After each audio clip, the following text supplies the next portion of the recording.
The Second Battle of Geonosis was one of the largest battles in Star Wars: The Clone Wars, and the arc that tells us the story of the battle is one of the best in the entire show.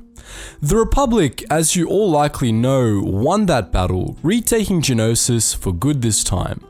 But that victory came at a high cost, and it came against all odds, considering all the things that went wrong during the early stages of the primary assault. Indeed, were it not for the competence of Commander Cody, it's possible that the entire battle might have been lost.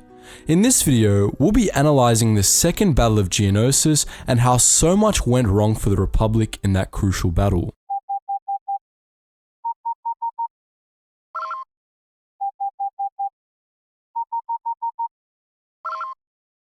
Attention, Sergeant on deck! Geonosis was the site of the first Battle of the Clone Wars, in which the Grand Army of the Republic launched a surprise attack on the armies of the CIS and conquered the planet in the span of a few hours. But the Republic was ultimately unable to hold on to the planet once they captured it. In the first battle, all incursions they had attempted to make into the Geonosian catacombs were met with failure, so that, in truth, they only controlled the surface of the planet, while the bulk of the catacomb-dwelling population remained fiercely loyal to the Confederacy. This, obviously, was totally unsustainable. By early 21 BBY, the Republic's grip on Geonosis had been greatly weakened by severe losses in the region, most notably at Hypori, and so the Geonosians were able to retake the planet, driving the Republic out entirely and rebuilding their droid factories. Poggle the Lesser, the Geonosian Archduke who had fled in the first battle, returned home to oversee one of the largest droid factories the Geonosians had ever built. This factory was capable of churning out whole armies, and it posed a huge threat to the Republic, as did an independent Geonosis in general. As a result, the Republic commenced a massive invasion of Geonosis, one of the largest assaults of the entire war. The assault was to be led by Generals Kenobi, Mundi, Skywalker, and Undili, together with Admiral Yularen. The Jedi assembled a massive fleet, which, as far as we know, was able to establish a blockade of the planet without much of a hassle. The invasion that followed happened on a planetary scale, but we only know anything substantial about the primary theatre, so we'll be focusing on that and ignoring the other theatres. Said main theatre was the assault on Poggle's droid factory. The factory was protected by a theater shield, which ruled out orbital bombardment, a shield that was projected from a generator complex across a bridge to the east of the factory gates. The Jedi planned to land their forces in the desert east of the generator complex at a site they named Point Rain. Their plan was to fly in past the droid defense perimeter from 3 different angles, with Mundi coming in from the northeast, Kenobi coming in from the east, and Skywalker coming in from the southeast, with their respective armies accompanying them. From there, they would attack and destroy the generator, and then move on to the factory. This attack was planned with the lessons of the first battle in mind. The Republic Assault Force was armed with more varied equipment, which was better suited to Geonosis specifically, and this time around, the Jedi minimized mass charges across wide open areas, which had caused heavy casualties in the first battle, instead choosing to land behind the enemy defense perimeter and as close to the shield as reasonably possible. But they had a fatal flaw in their planning. They assumed that the Geonosians hadn't done the same. But the Geonosians had indeed learned lessons from the first battle too. This time around, they were wary of the Republic air support that had doomed them in the first battle, and so they set up artillery positions and deployed starfighters to shoot gunships out of the sky. Republic deployment began as planned, and the battle almost immediately began to go wrong.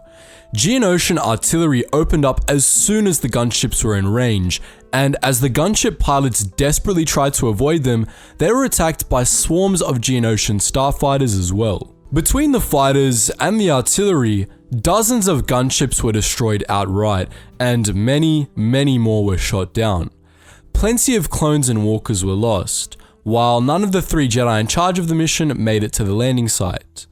Mundi and most of his forces were shot down on the wrong side of a large plateau that bordered the battlefield to the east. Skywalker and his forces were shot down in a canyon to the south of Mundi's position. Kenobi's gunship was shot down just outside the perimeter of the Republic camp at Point Rain. Good thing those bugs can't aim.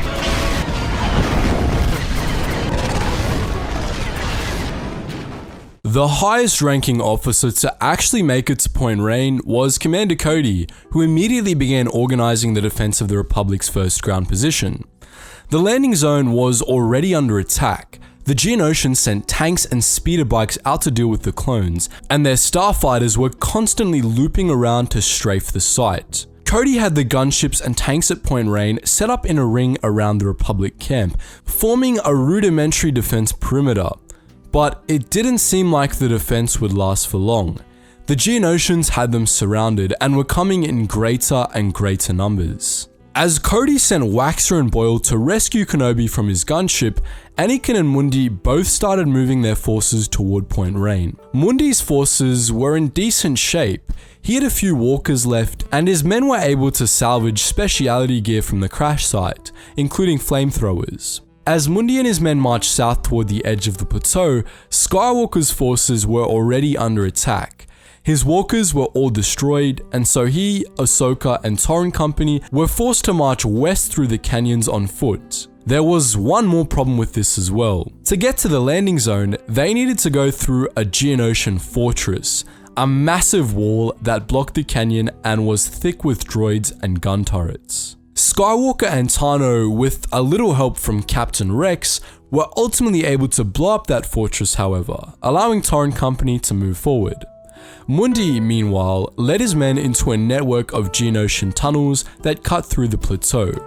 The tunnels were cleared of Geonosians thanks to Mundi's flame troopers, and the clones emerged from the tunnels right above Skywalker's position. Skywalker and Mundi linked up, and together marched their armies to Point Rain. The situation at Point Rain, however, was still dire. The Geonosians had surrounded the landing zone and were moving in quickly, and the defenders were preparing for a last stand. At the last minute, however, they were saved by Admiral Yularen. Yularen had been able to spare a squadron of Y-Wings from the orbital battle, and he sent them to Point Rain to help in the defense. There, they bombed the Geonosian attackers and forced them to fall back in disarray to the generator complex, allowing Mundi and Skywalker to rejoin the main force. Now with a clear line of attack, Skywalker led Republic forces in a lightning assault on the shield generator, which was quick and completely effective. Against all odds, the landing at Point Rain had been a success, but it came with a heavy toll.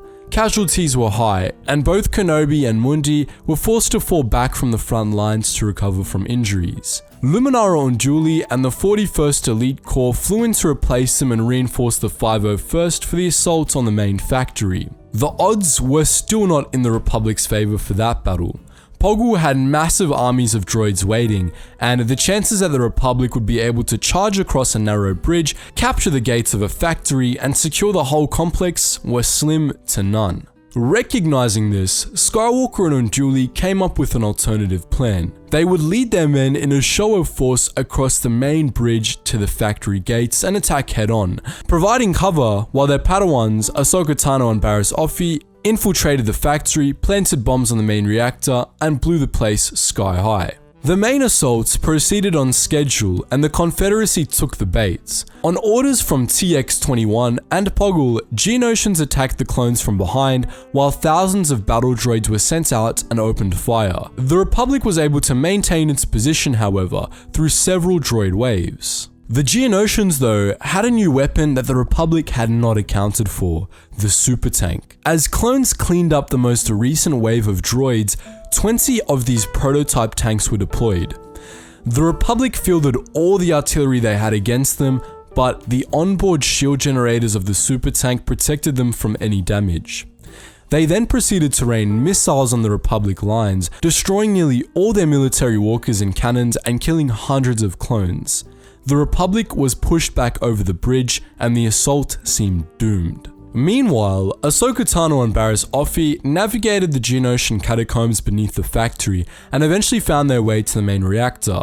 But they were discovered. A Geonosian drone had informed Poggle of the Jedi's presence, and as the Padawans planted their bombs, Poggle arrived with droids and Geonosians as well as a super tank. As Poggle left to deal with other matters, the Jedi fought desperately against the Geonosians and their droids, destroying TX-21 and eventually eliminating all opponents except the super tank, which they were nonetheless also able to disable. Meanwhile, Skywalker and Undili were able to deal with the super tanks on the surface as well. They planted bombs on the bridge and detonated them as the tanks crossed, sending them plummeting to a hard landing that not even their onboard shields could protect them from. Shortly afterwards, Ahsoka and Barriss were able to use the super tanks they disabled to blow up the reactor, destroying the droid factory and breaking the back of the CIS forces on Geonosis. After a bit of a mop-up, the Republic was victorious once more. So that's the full story of this second battle of Geonosis and how the Republic managed to win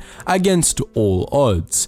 But as per usual guys, what do you think? Are there any other battles shown in the Clone Wars that you'd like to see us analyze in a fashion similar to this video? Let me know in the comments section below. And as per usual, just before you go, if you want to join the wider Geetsies community, be sure to check out our Geetsies Gaming Network where you can join us on Gmod and Roblox, our main Geetsies Discord server where you can chat to other like-minded Star Wars fans, and if you want to watch more content and are into history, we also have our second channel, The Front, that focuses on all the niche and unknown topics of World War II. Anyways guys, as always, thank you so much for watching and I hope to see you in the next video.